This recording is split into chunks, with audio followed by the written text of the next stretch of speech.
தமிழகத்தின் வாழ்வாதாரமாக திகழ்கின்ற பனை மரம் நம்முடைய மாவட்டத்தில் தான் அதிக எண்ணிக்கை இருக்கிறது. நம்முடைய பாரம்பரியத்தையும் நம்முடைய கிராம தொழிலையும் நம்முடைய உணவு தேவைகளையும் நீர் ஊற்றி வளர்க்காத நெடுமரம் பல நோய் தீர்க்கும் மருந்தாகும் தினம் தினம்.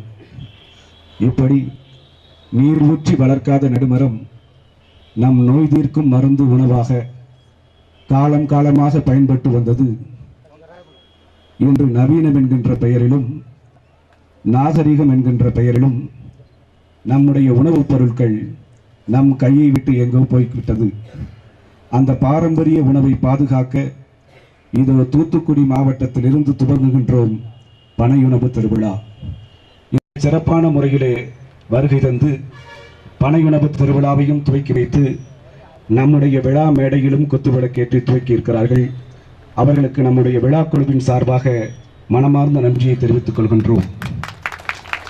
இதோ இந்த பனையுணவு திருவிழாவை அன்போடு வரவேற்க மரியாதைக்குரிய சகோதரர் கிருஷ்ணமூர்த்தியை உங்களின் சார்பாக வரவேற்கிறோம்.